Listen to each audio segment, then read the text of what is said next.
മലയാള സിനിമയുടെ ചരിത്രം വീണ്ടും മോഹൻലാൽ തിരുത്തിക്കുറിക്കുകയാണ്. ദൃശ്യം 3 റിലീസ് ചെയ്ത് വെറും 5 ദിവസങ്ങൾ മാത്രം പിന്നിടുമ്പോൾ ലോകമെമ്പാടുമുള്ള ബോക്സ് ഓഫീസിൽ 150 കോടി രൂപ പിന്നിട്ട് സിനിമ കുതിച്ചുപായുകയാണ്.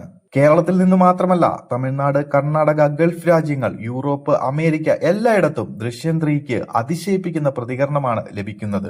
ഫാമിലി ഓഡിയൻസും ത്രില്ലർ പ്രേമികളും ഒരുപോലെ ഏറ്റെടുത്ത ചിത്രമായി ഇത് മാറിയിരിക്കുകയാണ്. ജോർജ് കുട്ടി എന്ന കഥാപാത്രമായി വീണ്ടും എത്തിയ മോഹൻലാൽ തന്റെ അഭിനയ മികവിലൂടെ പ്രേക്ഷകരെ വീണ്ടും അത്ഭുതപ്പെടുത്തുകയാണ്. ആദ്യ ഭാഗം മുതൽ സസ്പെൻസ് കൊണ്ട് ലോകത്തെ ഞെട്ടിച്ച ദൃശ്യം ഫ്രാഞ്ചൈസി മൂന്നാം ഭാഗത്തിലും അതേ ഇന്റൻസിറ്റിയും ഇമോഷനും നിലനിർത്തിയെന്നാണ് പ്രേക്ഷക അഭിപ്രായം.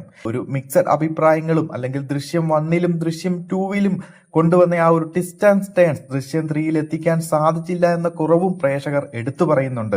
ഇങ്ങനെയൊക്കെ ആണെങ്കിലും സോഷ്യൽ മീഡിയയിലും ദൃശ്യം 3 വലിയ ട്രെൻഡിംഗ് ആയി മാറിക്കഴിഞ്ഞു. സിനിമയിലെ ട്വിസ്റ്റുകൾ, ക്ലൈമാക്സ്, മോഹൻലാലിന്റെ പ്രകടനം എല്ലാം തന്നെ ഇപ്പോൾ ചർച്ചാ വിഷയങ്ങളാണ്.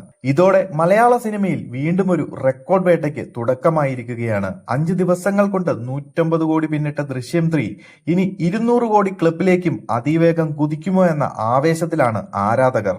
മലയാള സിനിമയുടെ ചരിത്രത്തിൽ വീണ്ടും ഒരു സുവർണ അധ്യായം എഴുതിക്കൊണ്ടിരിക്കുന്ന ദൃശ്യം 3 ജോർജ് കുട്ടിയുടെ ഈ കുതിപ്പ് ഇനി എവിടം വരെ പോകുമെന്ന് കാത്തിരുന്ന് കാണാം. അപ്പോൾ കൂടുതൽ സിനിമ അപ്ഡേറ്റുകളുമായി മറ്റൊരു വീഡിയോയിൽ കാണാം.